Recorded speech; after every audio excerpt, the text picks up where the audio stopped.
हरे कृष्णा। मेरा नाम है माधव रिजाल। अभी आईआईटी से मैं पीएचडी कर रहा हूँ। हरे कृष्णा, मेरा नाम अनंत श्रीवास्तव है और मैं आईआईटी कानपुर में पीएचडी कर रहा हूँ। पीएचडी कौन सी फील्ड में कर रहे हैं? मेरा रोबोटिक्स में ही है। रोबोटिक्स में। जब आप धर्म को अपनाते हैं ना, तो आप एक सच में इंसान बनते हैं। और मैं उस लिमिट पे भी पहुंच गया था और नशा करता था। इस धोती के क्या मायने माने जाएं? आप क्यों पहनते हैं धोती? आपके जो दोस्त हैं आपको, वो भी आपको इस वेशभूषा में कभी देखते होंगे। सिक्किम यात्रा पे गए थे हम, और वहाँ मेरा एक दोस्त था बैचलर का, जो हम एक साथ बैठ के दारू पीते थे। अच्छा। तो वो देख के मेरे को पूरा चौंक गया। हरे कृष्णा कृष्णा कृष्णा हरे हरे, हरे राम राम राम हरे हरे। ये जप करके अंदर से ऑटोमेटिक ये जितने भी बुरी आदत है ये धीरे धीरे चला गया, और मेरे को पता भी नहीं चला, और मेरे को अभी इंटरेस्ट भी नहीं है। नमस्कार दोस्तों, मेरा नाम है गौतम और इस वक्त मैं मौजूद हूँ कानपुर की आईआईटी में। मैं आपको लगातार विभिन्न प्रकार के साधकों के साथ संवाद दिखाता हूँ, विभिन्न प्रकार के साधुओं के साथ संवाद दिखाता हूँ, विभिन्न प्रकार के फॉरेनर डिवोटीज़ के साथ संवाद दिखाता हूँ। और हमारे साथ आज दो आईआईटियंस हैं। दोनों पीएचडी स्कॉलर हैं। पहले बीटेक करी, एमटेक करी और अब उसी फील्ड में पीएचडी भी कर रहे हैं। उनसे संवाद करेंगे। हरे कृष्णा। मेरा नाम है माधव रिजाल और मैं नेपाल से हूँ। अभी आईआईटी से मैं मास्टर्स पास कर लिया और अभी मैं डेनमार्क में पीएचडी कर रहा हूँ। डेनमार्क में पीएचडी। और आप? हरे कृष्णा, मेरा नाम अनंत श्रीवास्तव है और मैं आईआईटी कानपुर में पीएचडी कर रहा हूँ और मैं गोरखपुर से हूँ। दिया अनंत जी हैं और माधव जी हैं। आप अभी डेनमार्क में पीएचडी कर रहे हैं, तो आप एक आईआईटीएन रहे, आपने यहाँ से एमटेक करी। एमटेक करने के साथ साथ एकदम से ऐसा क्या आपको मिला कि आप स्पिरिचुअल एजुकेशन को भी पैरेलल तौर पर लेते रहे? हाँ, ये अचानक से तो मेरा नहीं हुआ था। ये आईआईटी में आने के बाद थोड़ा थोड़ा करके मेरा इम्प्रूवमेंट हुआ था। मैं आपको शुरू से ही बताता हूँ। मैं नेपाल का नागरिक हूँ और मेरा घर के सामने से काली गंडकी बहती है, जहाँ शालिग्राम मिलता है। पर इतना होने के बावजूद भी ये जो मॉडर्न संस्कृति है, भारत में हो या सारे एशिया में फैला हुआ है, और मैं कभी भी भगवान को या ये जो आध्यात्मिक महत्व की चीज़ है उनको कभी भी अच्छा नहीं मानता था। और मेरे जो भी दोस्त थे वो भी नशे में थे या जुआड़े करते थे या तरह तरह की बुरी आदत में लगे हुए थे। और मेरे को भी ये सोसाइटी में एक कूल आदमी बनना था। कूल टाइप, कूल मेंटालिटी के सब लोग शिकार हो जाते हैं। तो उसके आप भी हिस्सा बन गए। हाँ, तो नेपाल पहाड़ी जगह भी है, वहाँ तरह तरह के चीज़ मिलते हैं, दारू मिलते हैं, गांजा भी मिलते हैं। और मैं उस लिमिट पे भी पहुँच गया था और मैं शिव जी को आराध्य देव मानता था और नशा करता था। शायद वो गलत था, शिव जी शायद मेरे से नाराज़ भी थे। और जब मैं बीटेक में बेंगलोर में गया, वो तो इंडिया का और भी अद्भुत मॉडर्न सिटी है। तो वहाँ बार पब ये तो बहुत कैजुअल है। तो सब तरह का चीज़ मैं करता था। पर बाद में आईआईटी में आने के बाद क्या हुआ कि मेरे दोस्त लोग हमारे प्रोफेसर लक्ष्मीधर बेहरा सर के घर पे जाते थे और उन्होंने मेरे को भी वहाँ लेके गए। पर वहाँ का, मैं नेपाल से हूँ तो थोड़ा हमारा खाना में इतना स्पाइसी नहीं होता है। तो सर के घर में जो भोजन बनता था वो मीडियम स्पाइसी होता था, हॉस्टल में जैसा स्पाइसी नहीं होता था। तो मेरे को फिलोसफी कुछ पता नहीं था। आप खाने की लालच में जाने लगे? मैं खाने के लालच में वहाँ मेरे को बस सर क्या बोलते थे, कृष्णा ये भगवान, मेरे को कुछ मतलब नहीं है। मैं उधर बस पड़ा रहता था और जब खाने का टाइम आता था मैं खाता था। और वो खाना धीरे धीरे से अच्छे लगने लगा और मैं बार बार जाने लगा। इस तरह से मैं ये सत्संग में आया था। जब मैं यहाँ आईआईटी में आया तो प्रोफेसर लक्ष्मीधर बेहरा ने पूरा जो भगवत गीता और ये भगवान का जो कॉन्सेप्ट है एकदम साइंटिफिक तरीके से समझाया और कोई भी कसूर बाकी नहीं छोड़ा।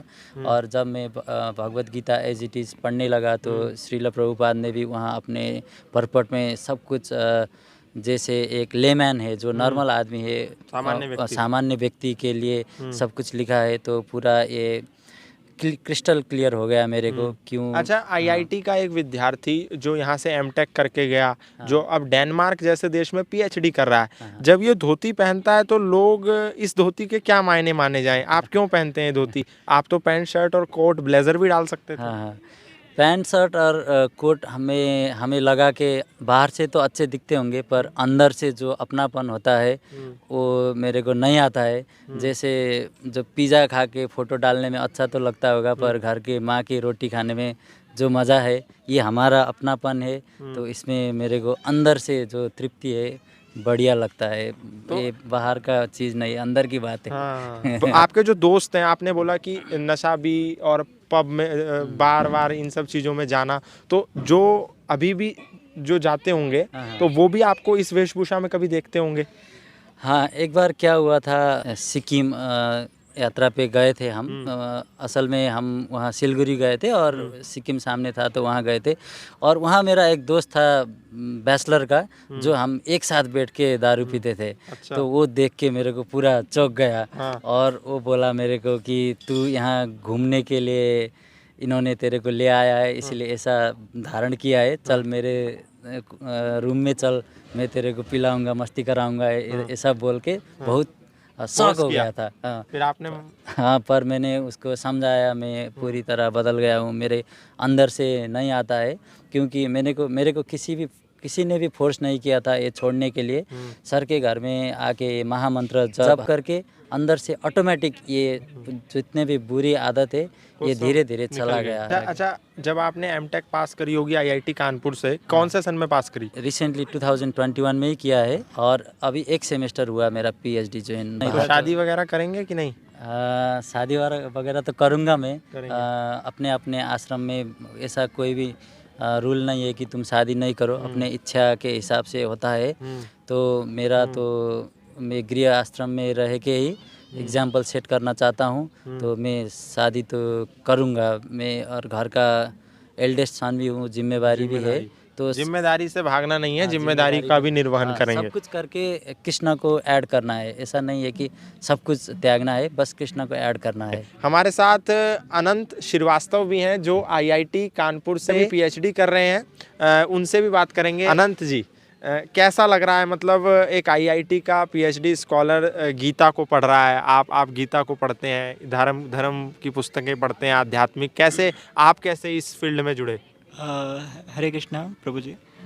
मैं बस इससे जुड़ा, मैं इसी को बोल सकता हूँ। मैं अभी भक्त नहीं बना हूँ, मैं प्रैक्टिस कर रहा हूँ, और मैं कुछ बोलूँ तो मुझे माफ़ करिएगा। मेरा एक्चुअली मतलब मेरे को बहुत ज़्यादा स्ट्रगल फील होती थी हमेशा से ही, और मुझे मतलब हमेशा से ही हर चीज़ में ये दिखता था कि कुछ सच नहीं है।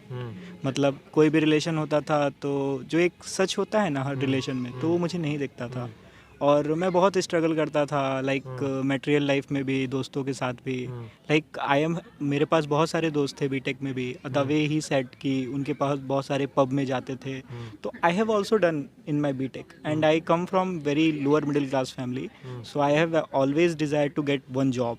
सो that job I get at the very last day of my BTech, and the final year मैंने मतलब भगवत गीता पढ़नी स्टार्ट की थी, क्योंकि मुझे पता नहीं कहाँ से लगा था, मुझे नहीं पता कहाँ से कि इसमें कुछ है जो मुझे मतलब गाइड करता है, या जो भी है। जो आप बोले ना धर्म क्या है, जब आप धर्म को अपनाते हैं ना, तो आप एक सच में इंसान बनते हैं। बाहर की दुनिया में देखेंगे लोग इंसान है ही नहीं, पहली बात तो इंसान बनिए। तो मैंने जब लर्न गीता लिव गीता का कोर्स किया, देन आई फाइनली, मतलब after very long I accepted. तो पहला जो जीवन था आपका, जो दोस्तों के साथ घूमते थे, जैसे इन्होंने एक्सपीरियंस किया, आपने भी किया, उस जीवन में और अब के जीवन में, जब आपके जीवन में गीता का आगमन हुआ, गीता के संदेश, गीता का उपदेश, इन सब उपदेशों को पढ़ने के बाद और अपने जीवन में अप्लाई करने के बाद क्या क्या डिफरेंस आपको देखने को मिला? तो पहला तो मैं ये बोलना चाहता हूँ कि हमारा माइंड ना हमारे साथ बहुत ज़्यादा खेलता है, तो हमको मतलब अपने माइंड को समझाना है। तो व्हेन माइंड इज रेगुलेटेड,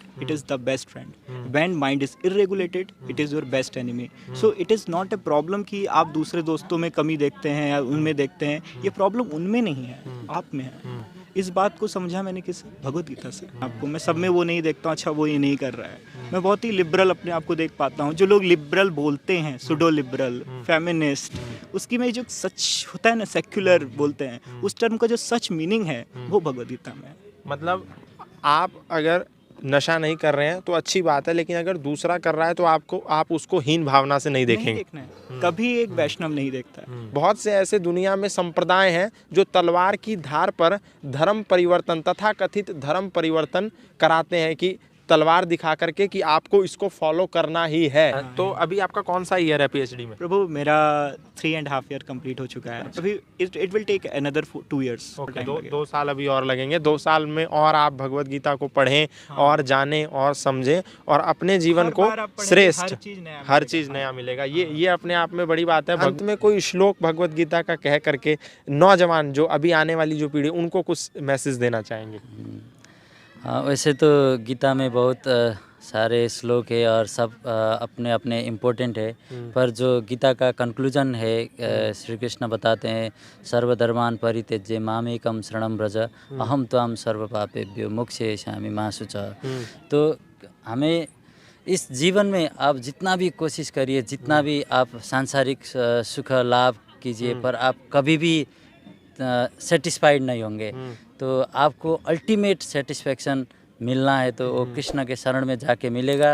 और कृष्ण जी हमको ये वादा भी करते हैं कि वो हमारे सारे बंधन से मुक्त करा देंगे। तो ये श्लोक मेरे लिए बहुत इम्पोर्टेंट है। और आप लोग के लाइफ में भी रिवर्सेस इन लाइफ, मतलब लाइफ में सभी के जीवन में बहुत अच्छे या बुरे घटना हो सकते हैं। तो आपको वो घटना को हैंडल करने के लिए भागवत गीता बहुत अच्छा एक मार्ग प्रशस्त करेगी। तो सबको मैं गीता पढ़ने के लिए भी प्रेरित करना चाहता हूँ। गीता जरूर पढ़ें सब नौजवान, यही संदेश है। आप कोई मंत्र या कोई श्लोक कहें? मैं मंत्र नहीं, मैं बस वही बात को फिर से दोहराना चाहूँगा कि कोई कृष्णा जो भगवत गीता में कृष्ण बोल रहे हैं ना, कोई धर्म नहीं, मतलब ये धर्म की है नहीं, ये धर्म न्यूट्रल है। तो कोई भी इस चीज़ को पढ़ सकता है। कृष्णा आपके सबसे बेस्ट फ्रेंड है और कोई बेस्ट फ्रेंड उसका नहीं है। तो पढ़िए, भगवत गीता पढ़िए और अपना लाइफ अच्छा बनाइए। भगवत गीता पढ़िए और इंसान बनिए। भगवत गीता पढ़िए और मनुष्य बनिए। भगवत गीता पढ़िए और मानव बनिए। भगवत गीता पढ़ कर के आप जो हिंदू, मुसलमान, सिख, ईसाई इन बंधनों में बंधे हुए हैं, ये बंधन टूट जाएंगे और मनुष्य के अंदर मनुष्यता का भाव जागृत हो जाएगा। इंसान इंसानियत के साथ ओतप्रोत हो जाएगा और मानव के अंदर मानवीय मूल्यों का विकास होगा। तो आज आईआईटी कानपुर के इन पीएचडी स्कॉलर्स के साथ ये खास बातचीत आपको कैसी लगी? और इनका आईआईटीएन होने के बावजूद, इतनी अच्छी रैंक पर पढ़ाई पठन पाठन होने के बावजूद, इनका धर्म से जुड़ना, धर्म से जुड़ कर के आध्यात्म और दर्शनों की, दार्शनिक बातों की गूढ़ रहस्य को इतना जानना आपको कैसा लगा, ये आप हमें कमेंट बॉक्स में बता सकते हैं। आज के लिए आईआईटी कानपुर से इतना ही। फिर मिलेंगे किसी नए साधक, किसी नए सन्यासी के साथ। तब तक के लिए धन्यवाद, नमस्कार। हरे कृष्ण।